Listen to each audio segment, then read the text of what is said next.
দুপুরে খাওয়ার সময় শাশুড়ি মা বললেন, এটা তোমার বাবার বাড়ি না, আগে আগে কখনো খেতে বসবে না। সবার খাবার দাবার শেষ হলে সব কিছু গুছিয়ে তুমি খেতে বসবে। তখন আমি শাশুড়ি মার দিকে সরু চোখে তাকিয়েই বললাম, মা আপনার কথায় আমার পেট চলবে না। পেটে খিদা লাগলে আমি একদম সহ্য করতে পারি না, আমার মাথাটা না একদম পাগল হয়ে যায়। আমার যখন খিদা লাগবে তখনই আমি আমার কথা শুনে শাশুড়ি মা তেলে বেগুনে রেগে উঠে বলল, এই মেয়ে, এটা কি তোর বাবার বাড়ি যে মুখে যা আসে তুই তাই বলবি? তোমার বাপ মাকে তোমাকে কোনো কিছুই শেখায়নি? আমি একদম শান্ত গলায় খুবই নরম স্বরে বললাম, মা এটাও আপনার বাবার বাড়ি না, এটাও আপনার শ্বশুর বাড়ি। আর আপনাকে কি কখনো এটা শেখায়নি কাউকে না খাইয়ে রাখতে নেই, আর কেউ খেতে বসলে তাকে কখনো খাবার খেতে বাধা দিতে নেই, বা তাকে কখনো অপমানজনক কথা বলতে হয় না? তখন আমার শাশুড়ি আমার কথা শুনে আরও রেগে গিয়ে আগুন হয়ে বললেন, কি তুমি আমার মুখে মুখে কথা বলো? তুমি আমার মুখের সাথে সাথে কথা বলে তোমার এত বড় সাহস? আমি আমার শাশুড়িকে বললাম, মা আমি তো আপনার মুখের উপর কথা বলিনি, আপনার কথার সাথে আমি কথাটা বললাম।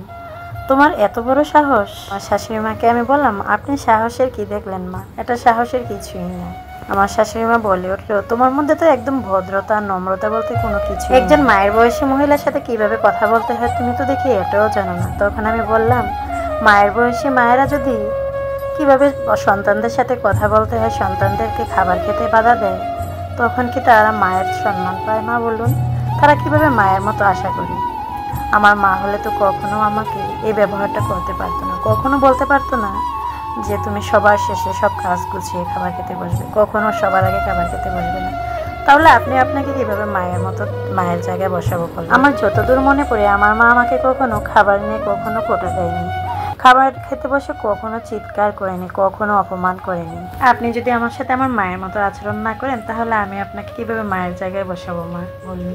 শাশুড়ি মা কাঁদতে কাঁদতে তার রুমে চলে যায়। অনেক কষ্টে আমি আমার খাবারটা শেষ করলাম, আর মনে মনে ভাবলাম আজকের এই ঘটনাটা এখানে শেষ হবে না, এই ঘটনাটার হাত পা বুঝিয়ে আর অনেক দূর চলে যায়। বাকি সদস্যের সাথে এই কথাগুলো আলোচনা সমালোচনা হবে। একান্নবর্তী পরিবারে কখনো দুই এক কথায় কোনো কিছুই সমাধান হয় না। আমি হাত মুখ দিয়ে আমার রুমে যাচ্ছিলাম, যাওয়ার সময় শুনে আমার শাশুড়ি মা বলছে, আজকালকার মেয়েরা চরম বেয়াদব, তারা বড়দের মুখে মুখে কথা বলে নিজেকে চরম স্মার্ট মনে করে। উনি বেশ আক্ষেপ নিয়ে কথাগুলো বলতেছিলেন, কাকে বলতেছিলেন এটা আমি শুনতে গেলাম না।